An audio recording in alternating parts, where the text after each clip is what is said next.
شادی کی تیاریاں عروج پر تھیں۔ دلہن کے لیے شہر کے مہنگے بوتیک سے کپڑے آرڈر کیے جا رہے تھے۔ میک اپ کے لیے معروف آرٹسٹ کو بلوایا گیا۔ مہندی کی رات دور دراز سے آنے والے گلوکاروں نے موسیقی کی دھن پر خوب ناچ گانا کیا۔ مسلسل 3 راتیں رقص و سرور کی محفل سجی رہی۔ اعلیٰ معیار کی شراب اور پروفیشنل ڈانسرز بلوا کر محفل کو مزید گرمایا گیا۔ غرض شادی کے موقع پر کوئی ایک ایسی شیطانی خواہش نہ تھی جو پوری نہ کی گئی ہو۔ رخصتی والے دن بارات جب دلہن کو لے کر جانے لگی تو اچانک مجمع سے کسی نے یاد کروایا، قرآن کہاں ہے؟ دلہن کے سر پہ تو رکھا ہی نہیں۔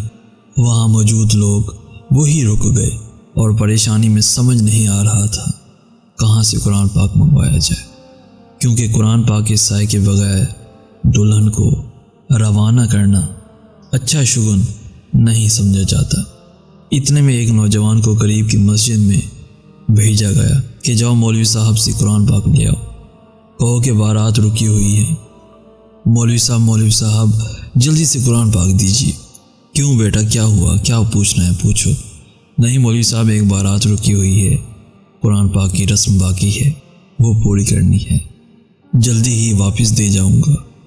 قرآن پاک کی رسم انا للہ و انا الیہ راجعون۔ معاف کرنا بیٹا، قرآن پاک رسمیں ادا کرنے کے لیے نہیں دیا جاتا۔ جب اس شخص کا اصرار بڑھا تو مولوی صاحب نے حجرے سے عام سی کوئی کتاب غلاف میں لپیٹ کر دی، اور حیرت کی بات کہ تھوڑی ہی دیر میں وہ شخص آیا اور واپس کرتے ہوئے شکریہ ادا کرنے لگا۔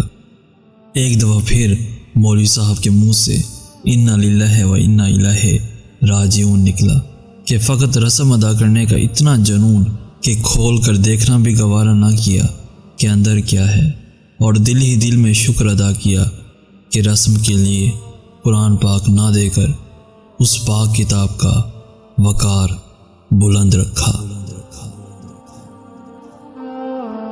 پیارے دوستو، اگر آج کا میسیج آپ کو پسند آیا ہے تو اپنے دوستوں کے ساتھ ضرور شیئر کیجیے گا، اور ایسی ہی ویڈیوز روزانہ حاصل کرنے کے لیے ہمارا چینل ضرور سبسکرائب کیجیے گا۔